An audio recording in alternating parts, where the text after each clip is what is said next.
आज हम स्टार्ट करने जा रहे हैं अपने यूनिट का, मतलब इस यूनिट का भी और इस चैप्टर का भी लास्ट टॉपिक। सबसे पहले करेंगे हम degradation by improper resource utilisation and maintenance. मतलब जो इम्प्रॉपर यूटिलाइजेशन हो रही है रिसोर्सेज की, उसकी वजह से हमने पढ़ा है कि कितना air pollution, water pollution, soil pollution, जो भी टाइप के हमने पोल्यूशन पढ़े हैं, रेडियो एक्टिव पोल्यूशन जो हो रहे हैं वो किस लिए हो रहे हैं, क्योंकि हम रिसोर्सेज का सही से यूटिलाइजेशन नहीं कर रहे। मेनली रिसोर्सेज में क्या आते हैं? Water and soil. ठीक है, वाटर और सॉइल क्या है? नेचुरल रिसोर्सेज हैं। उनके थ्रू हमें, मतलब जो फॉसिल फ्यूल्स हैं वो भी जो है सॉइल के अंदर फॉसिल फ्यूल्स बनते हैं, मतलब अर्थ के अंदर जहाँ पे सॉइल प्रेजेंट है। तो अगर नेचुरल रिसोर्सेज को हम डिग्रेड करते रहेंगे तो by the action of pollutant और अदर दूसरे इम्प्रॉपर यूटिलाइजेशन जो प्रैक्टिस हम कर रहे हैं, मतलब इम्प्रॉपर प्रैक्टिसेस जो कर रहे हैं नेचुरल रिसोर्सेज के साथ, उनकी वजह से उनको क्या हार्म होता है। जैसे कि सॉइल इरोजन है। अगर हम प्लांटेशन मतलब कम कर देते हैं, जैसे कि अगर प्लांट काटते रहते हैं, सही से मतलब वेजिटेशन नहीं करते हैं, प्लांट नहीं लगाते हैं, तो क्या होगा? जो फर्टाइल सॉइल है वो क्या हो जाएगी? इरोड हो जाएगी, मतलब विंड के साथ या वाटर के साथ बह जाएगी। ठीक है, तो उसका इरोजन क्या है? बहुत ज़्यादा इंक्रीज हो जाएगा। क्योंकि और ये बहुत ज़्यादा नुकसानदायक इसलिए है क्योंकि जो फर्टाइल सॉइल है उसको बनने में 100 ऑफ ईयर्स लग जाते हैं। और इरोड होने में कितना टाइम लगता है? इट्स जस्ट फ्यू मिनट्स और ईयर्स में वो, मतलब पूरी एक फर्टाइल जो टॉप सॉइल है वो खत्म हो जाती है। और उसके बाद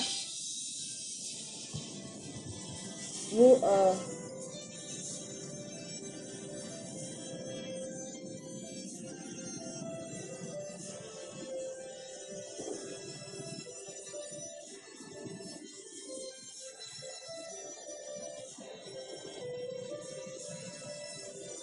एक अ, हाँ, उसके बाद क्या होगा? जो सॉइल इरोजन है वो उसकी वजह से क्या हो जाएगा? अगर वेजिटेशन कम होगी तो फर्टाइल सॉइल कम हो जाएगी। ठीक है। फिर उसके बाद डेजर्टिफिकेशन। डेजर्टिफिकेशन क्या होता है? जो प्रॉपर मतलब फर्टाइल एरिया है उसका डेजर्ट बन जाना, मतलब उसका बंजर बन जाना। फर्टाइल सॉइल का बंजर बन जाना क्या होता है? एक तरह से हम क्या कह सकते हैं? डेजर्टिफिकेशन। ठीक है, तो ये भी अगर हम पॉल्यूटेंट को, मतलब जैसे कि गार्बेज का हमने पढ़ा था कि हम उसकी डंपिंग करते रहेंगे किसी पर्टिकुलर लैंड के ऊपर, तो क्या होगा? वो लैंड में क्या हो जाएगा? उस लैंड में से फर्टिलिटी बिल्कुल धीरे धीरे खत्म हो जाएगी और वो एक तरह से डेजर्ट से के ऊपर डेजर्ट के रूप में कन्वर्ट हो जाएगा। ठीक है, तो ये हो गया डेजर्टिफिकेशन। मतलब ये पैचेस में होता है, मतलब ये नहीं कि बहुत बड़ा एरिया हो गया, ये धीरे धीरे स्टार्ट होता है। मतलब इतने थोड़े से एक पर्टिकुलर पैच ऑफ एरिया में मतलब जो है फर्टाइल सॉइल खत्म हुई तो वो डेजर्ट में, बंजर जमीन में कन्वर्ट हो गया। दूसरा है वाटर लॉगिंग। वाटर लॉगिंग का क्या मतलब है? कि कहीं पर वाटर इकट्ठा हो जाता है। अब ये इकट्ठा क्यों होता है? क्योंकि अब जैसे सॉइल जो है, सॉइल की जो एब्जॉर्बिंग कैपेसिटी है वो कम होती जा रही है। क्यों? वेजिटेशन की वजह से, प्लांटेशन की वजह से जो सॉइल की एब्जॉर्बिंग कैपेसिटी है वो कम हो रही है। ठीक है, और वहाँ पर क्या हो रहा है? फिर वाटर लॉगिंग हो जाती है, मतलब वाटर इकट्ठा हो जाता है।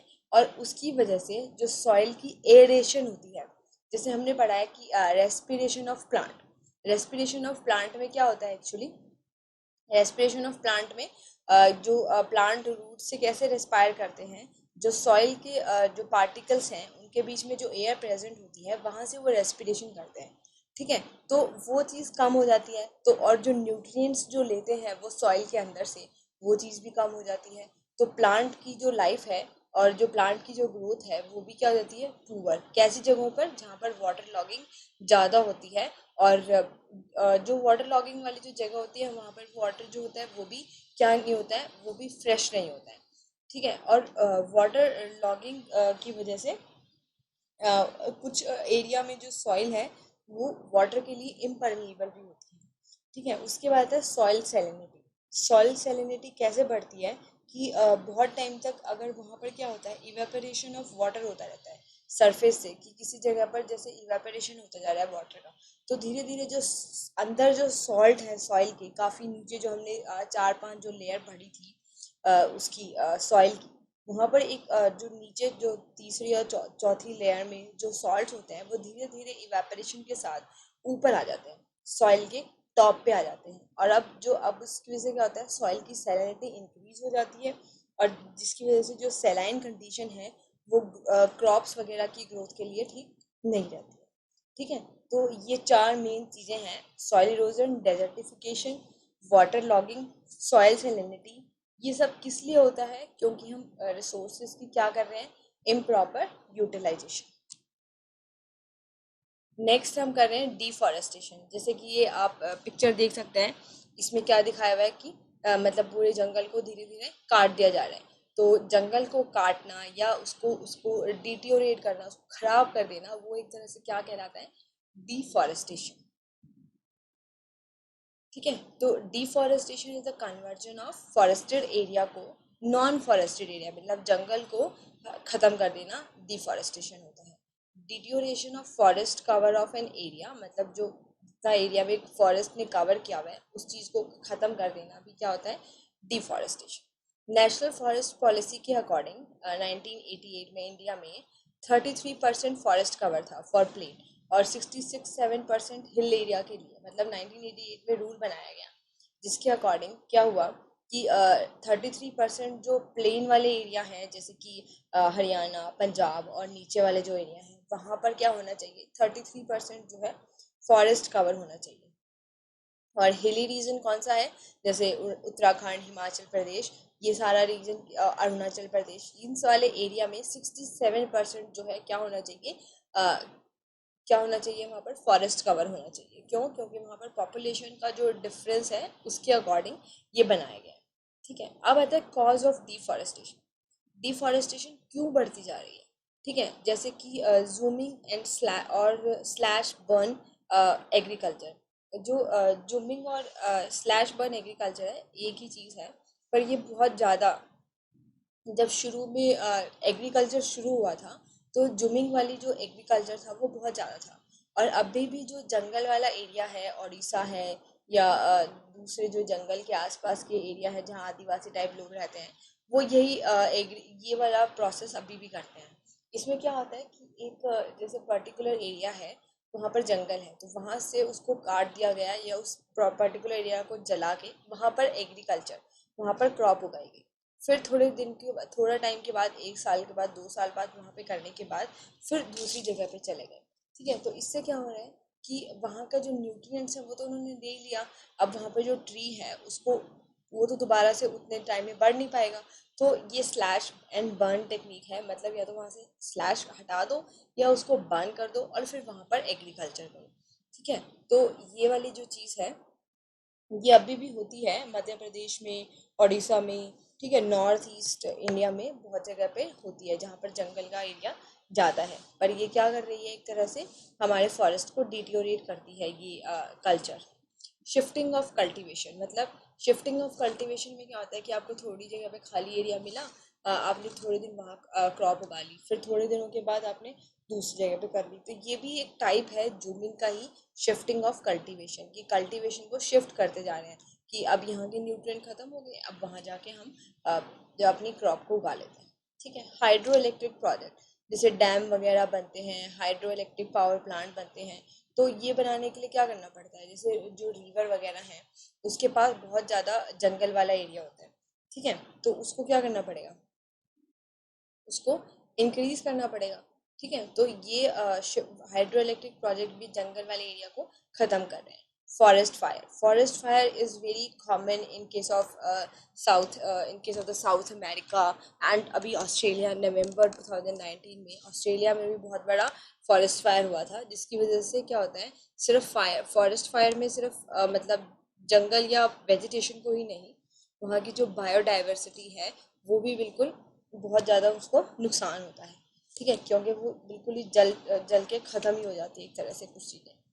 ह्यूमन एस्टेब्लिशमेंट, ह्यूमन पॉपुलेशन जिस तरह से बढ़ रही है, अब उनको रहने को जगह चाहिए, तो वो क्या करते जा रहे हैं, वहाँ पर मतलब उस जगह जंगल को काट के और वहाँ पर अपने घर बनाते जा रहे हैं। Mountain and forest road, mountain और फॉरेस्ट वाले एरिया में रोड बनाने के लिए भी क्या करना पड़ेगा, फॉरेस्ट को या वेजिटेशंस को हटाना पड़ेगा। ठीक है, कैनाल्स, जैसे आर्टिफिशियल कैनाल बनाने के लिए, किस लिए बनाते हैं आर्टिफिशियल कैनाल? इरिगेशन पर्पसेस के लिए, कि जहाँ पर ज़्यादा एग्रीकल्चर लैंड है वहाँ से एक आर्टिफिशियल कैनाल निकाल दो। जैसे ये जवाहर कैनाल है हमारे रोहतक में, जैसे जवाहर कैनाल जो है वो भी क्या है, एक आर्टिफिशियल कैनाल है। तो उसको किस लिए यूज़ किया जाता है? एग्रीकल्चर के लिए और वाटर सप्लाई के लिए। ठीक है, तो इस तरह की कैनाल्स बनाने के लिए भी जगह चाहिए, तो वो क्या करते हैं, फिर फॉरेस्ट वाले एरिया को हटा देते हैं। ओवर ग्रेजिंग मतलब जहाँ पर जंगल वाले एरिया में अगर वहाँ पर ह्यूमन पॉपुलेशन एंटर करेगी, जंगल वाले एरिया में रहेगी, तो वहाँ पर क्या होगा कि जो कैटल वगैरह है वो भी फीड करेंगे। ओवर ग्रेजिंग का मतलब ज़्यादा कैटल होने की वजह से ज़्यादा घास खा लेते हैं। ठीक है, रिक्वायरमेंट ऑफ वुड, वुड के रिक्वायरमेंट के लिए भी जंगल्स को काट दिया जाता है। क्वायरिंग एंड माइनिंग, माइनिंग वगैरह के लिए। ठीक है, मतलब ये खाद्य पदार्थ वगैरह जो माइनिंग से हमें मिलते हैं, ये खाने वगैरह यहाँ पर बनाने के लिए, ये भी कहाँ, जंगलों में मिलती है मेनली। तो बहुत सारे जंगल के पार्ट को हटा दिया जाता है, साफ कर दिया जाता है, कि वहाँ पर एक इंडस्ट्री बने और वहाँ से फिर जो माइनिंग से हमें मिल रहा है वो इंक्रीज हो जाए। अब आता है अफेक्ट ऑफ डिफॉरेस्टेशन। डिफॉरेस्टेशन की वजह से क्या हो रहा है? श्रिंकिंग ऑफ फ्यूल फूड, मतलब जो फ्यूल फूड फूड है, मतलब जो लकड़ियां हैं, बहुत जगह पर क्या होता है, लकड़ियां ही एक तरह से फ्यूल का काम करती हैं, तो वो भी क्या होती जा रही हैं, कम होती जा रही हैं। रिड्यूस टिम्बर, टिम्बर वगैरह के जो प्लांट्स हैं, ट्री है, वो भी कम होते जा रहे हैं। टिम्बर इंडस्ट्री कौन सी होती है? जैसे ये सोफा इंडस्ट्री और ये सारी सोफा, जो ये लकड़ी की जो चीज़ें बनती हैं, ये किससे बनती हैं? टिम्बर प्लांट, टिम्बर से बनती है, तो इनको हम क्या बोलते हैं? Timber plants. ठीक है, सॉइल इरोजन, अभी हमने देखा सॉइल इरोजन कैसे होता है, कि जो प्लांट्स हैं वो अपने रूट से सॉइल को बांध के रखते हैं, लेकिन अगर वहाँ पर प्लांट्स ही नहीं होंगे तो क्या होगा? It will leads to the erosion of the soil, soil बह जाएगी। ठीक है, फ्लैश फ्लड, फ्लड भी बहुत तेजी से आएगा। क्यों? क्योंकि पानी को रोकने वाली तो कोई चीज़ है ही नहीं वहाँ पर। अब जो सॉइल है वो भी खराब होती जा रही है। ठीक है, सिल्टेशन, सिल्टेशन भी सिल्टेशन भी होती जा रही है इंक्रीज। उसकी वजह से भी क्या होगा? ये भी एक सॉइल इरोजन का ही कारण है। जैसे रेनी सीजन वगैरह में जो रिवर वगैरह से जो चीज़ें आती हैं, मतलब पानी आता है, अगर मतलब बहुत ज़्यादा बारिश हो गई है तो रिवर से जो पानी निकल रहा है बाहर, ओवरफ्लो हो रहा है, वो भी क्या, एक तरह से सिल्टेशन और फ्लड एक ही जैसे हो जाते हैं। साइक्लोन, अगर सही से, अब सबसे इम्पॉर्टेंट है कि जो प्लांट हैं वो हमारे पूरी जो भी ग्लोबल एनवायरनमेंट है उसको मेंटेन करके रखते हैं। अगर जैसे साइक्लोन है, साइक्लोन मेनली किस लिए कहेंगे हम, साइक्लोन क्या कॉज करते हैं, कि जो कोस्टल एरिया है, जैसे समंदर के किनारे वाला एरिया है, वहाँ पर देखने को मिलता है कि जंगल बहुत ज़्यादा है, लेकिन वो जंगल डिटियोरेट हो रहे हैं और उसकी वजह से साइक्लोन ज़्यादा आता है। ठीक है, उसकी वजह से ये जो तूफान और साइक्लोन है ये शहर के अंदर एंटर इजीली कर जाते हैं। ठीक है, ड्रॉट, सूखा भी आ जाता है। क्यों आ जाता है? क्योंकि प्रॉपरली जो रेनी सीजन है वो बैलेंस नहीं रहता है। ठीक है, लॉस ऑफ बायोडाइवर्सिटी, अगर जंगल नहीं रहेंगे तो क्या होगा? बायोडाइवर्सिटी भी कम होगा। जैसे कि हमने लॉस ऑफ बायोडाइवर्सिटी का जब टॉपिक पढ़ा था, तो उसमें देखा था कि जो ट्रॉपिकल रेन फॉरेस्ट है वो कितना कम होता जा रहा है धीरे धीरे। ठीक है, मतलब जितना वो पहले था उससे अब 20th सेंचुरी में आके वो 50% से भी कम हो गया है। ठीक है, साइक्लोन, ड्रॉट ये तो डिस्कस हो गया, अच्छा रिपीट हो गया ये पॉइंट। फिर रेनफॉल, रेनफॉल भी बैलेंस नहीं रहेगी। ग्लोबल वार्मिंग, ग्लोबल वार्मिंग क्यों? क्योंकि अगर डिफॉरेस्टेशन होगी तो CO2 कंसंट्रेशन बढ़ेगी, और CO2 कंसंट्रेशन बढ़ेगी तो क्या बढ़ेगा? ग्रीन हाउस गैस बढ़ेगी, और ग्रीन हाउस गैस अगर बढ़ गई तो क्या होगा? Global warming. अब आता है कि दो कुछ मेथड हैं, जैसे according to the estimate of almost 40% of forest have been lost. Tropic area से 40% जो जंगल है वो खत्म हो गया है, compare to only 1% in temperate region. ठीक है, लेकिन टेम्परेट रीजन के कंपैरिजन में क्या है? ओनली 1%। ठीक है, तो at the beginning of the 20th century forest covered about 30% of the land of India. ठीक है, 20th सेंचुरी में कितना था? 30% कवर था। उसके एंड में, 20th सेंचुरी के एंड तक वो 21.554% रह गया। ठीक है, तो नेशनल पॉलिसी जो हमने अभी पढ़ी थी उसमें क्या था कि 33% फॉरेस्ट कवर होना चाहिए प्लेन का, ठीक है, मतलब 33% जो एरिया है प्लेन का टोटल उसमें फॉरेस्ट होना चाहिए और हिली एरिया में 67% होना चाहिए। तो उसके लिए दो मेथड बताए गए, गवर्नमेंट ने ही मतलब शुरू की ये प्रोसेस। एफॉरेस्टेशन मतलब ऐसी जगहों पर जहाँ पर पहले कोई जंगल नहीं थे और अब वो जगह खाली है तो वहाँ पर भी प्लांटेशन की जाए और धीरे धीरे फॉरेस्ट को बढ़ा दिया जाए, ठीक है। रिफॉरेस्टेशन मतलब अगर कोई ऐसी जगह है जहाँ पर किसी तरह से मतलब फॉरेस्ट डिटियोरेट हो गए हैं तो वहाँ पर दोबारा से फॉरेस्ट को रीस्टोर किया जाए और दोबारा से वहाँ पर नेचुरली जो डिफॉरेस्टेड एरिया है वहाँ पर रिफॉरेस्टेशन हो। इस तरह से उसको इंक्रीज करने के लिए प्लांटेशन की जाए या कुछ और चीज़ें जो हैं वहाँ को वहाँ की जो सॉइल है उसको अच्छा बनाया जाए, प्रॉपर वाटर फैसिलिटी दी जाए ताकि जो फॉरेस्ट है वो जल्दी डेवलप हो पाए, ठीक है। तो ये हो गया रिफॉरेस्टेशन। एफॉरेस्टेशन क्या होता है, जहाँ पर पहले कोई भी फॉरेस्ट ना हो और वहाँ पर फॉरेस्ट दोबारा से डेवलप करना। और रिफॉरेस्टेशन मतलब जहाँ पर फॉरेस्ट था लेकिन वहाँ पर डिटोरेशन हो गया है, उसको डिस्ट्रॉय कर दिया गया है और दोबारा से वहाँ पर फॉरेस्ट ग्रो किया जा रहा है। Next is a case study of peoples participation in conservation of forest, ठीक है। क्या केस स्टडी हुआ था कि मतलब पीपल्स का क्या पार्टिसिपेशन रहा है फॉरेस्ट को बचाने के लिए। बिश्नोइज बिश्नोइज का भी बहुत बड़ा इम्पोर्टेंट पार्टिसिपेशन रहा है इन 1731। वहाँ पर क्या हुआ था कि एक राजा था, किंग ऑफ जोधपुर का, राजस्थान में। उसने अपने मिनिस्टर्स को आदेश दिया कि भाई पैलेस में ना कंस्ट्रक्शन करनी है, कुछ सामान नई चीज़ें बनानी है, तो आप जाओ और वहाँ जंगल से जाके प्लांट्स ले आओ। तो उस जंगल के आसपास का जो एरिया था वहाँ पर बिश्नोईज रहते थे। बिश्नोईज एक कास्ट है जो उस वाले एरिया में रहती थी। तो वो वहाँ पे गए तो बिश्नोईज, अमृता देवी बिश्नोई, उसने सबसे पहले क्या किया कि वो एक प्लांट के साथ एक तरह से मतलब स्टिक चिपक गए और उनको होल्ड कर लिया प्लांट को कि आप या तो हमें काट दो पर हम प्लांट को नहीं काटने देंगे, ठीक है। तो उस टाइम पर मतलब और फिर धीरे धीरे अमृता देवी का करेज देख के बाकी बिश्नोई कम्युनिटी भी आ गई और उन्होंने भी सब प्लांट्स को पकड़ लिया। पर उस राजा महाराजा के टाइम पे ऐसा कुछ था नहीं, तो उन्होंने क्या किया, लोगों को भी खत्म कर दिया और प्लांट्स को भी काट के ले गए। पर उन्होंने एक तरह से देखा जाए तो उस रूरल एरिया में जो कम्युनिटी थी उन्होंने करेज दिखाया, ठीक है। क्या करेज दिखाया, प्लांट्स को बचाने की हिम्मत जुटाई।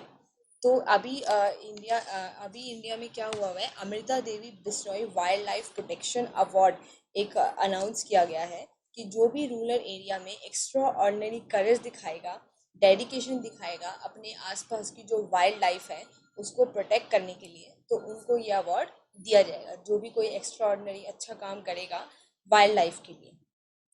फिर आया एक चिपको मूवमेंट। चिपको मूवमेंट भी ऐसे ही था जैसे बिश्नोईज का मूवमेंट था 1974 में। उस टाइम पर भी क्या हुआ, जो इंडस्ट्रियल एरिया था, मतलब इंडस्ट्रीज के जो लोग थे उनको भी क्या चाहिए था, उनको भी प्लांट मतलब ट्री के लकड़ियाँ चाहिए थी। तो वो भी गए मतलब भाई अपने काटने के लिए, तो कॉन्ट्रैक्टर ने भेजा पर उन्होंने क्या किया, लोगों ने पेड़ के चिपक गए, चिपको, इसलिए उसको क्या बोला, घरवाल हिमालय वाले रीजन में हुआ था ये मूवमेंट। वहां पर क्या हुआ, लोग पेड़ के चिपक गए, तो इसको मतलब इंटरनेशनली क्या बोला गया, उसको इंटरनेशनली क्या बोला गया, चिपको, उसको बोला गया चिपको मूवमेंट, ठीक है, इसलिए तो क्या बोला गया, चिपको मूवमेंट। फिर आता है joint forest management. Joint forest management मतलब ज्वाइंट का मतलब क्या हो गया, दो चीज मतलब ज्वाइन हुई है, यहाँ पर क्या ज्वाइन हुआ हुआ है, गवर्नमेंट की मैनेजमेंट और जो वाइल्ड लाइफ के वहाँ पर जो लोग रहते हैं उनका जो भी कल्चर है वो। तो गवर्नमेंट मैनेजमेंट और लोगों के साथ मिलके उन्होंने कुछ ऐसे कदम उठाए 1980s में कि जो वहाँ की जो लोकल कम्युनिटी है वो भी पार्टिसिपेट करे जंगल्स को बचाने के लिए। और अल्टीमेटली अगर हम जंगल को बचा रहे हैं तो हम एक बहुत बड़ी बायोडाइवर्सिटी को और एक बहुत बड़े ग्लोबल एनवायरनमेंट को बचाने की कोशिश कर रहे हैं। तो मतलब वहाँ की जो कम्युनिटी है उनको जो भी फ्रूट मतलब उनको प्रॉपर यूटिलाइजेशन करने दिया फॉरेस्ट का, मतलब कि भाई कुछ एरिया में जैसे हमने बायोस्फीयर रिजर्व पढ़ा था, वो भी इस जॉइंट फॉरेस्ट मैनेजमेंट का एक पार्ट है कि भाई आप इतने एरिया को यूज करो पर इतने एरिया को आप प्रोटेक्टेड भी रहने दो और करो, प्रोटेक्ट भी करो और हमारा मतलब सहयोग भी दो। तो इस तरह से जॉइंट फॉरेस्ट मैनेजमेंट चलती है, मतलब द कंट्रीब्यूशन और we can say cooperation of government and the local communities. ठीक है, तो अभी इतना ही था ये डिफॉरेस्टेशन का। अब आपका ये चैप्टर कंप्लीट हो गया है। अगर कुछ नहीं समझ में आया तो वो बता दो इस चैप्टर में। ये कौन चला गया है? कीर्ति, इसकी शायद रेंज ही नहीं है।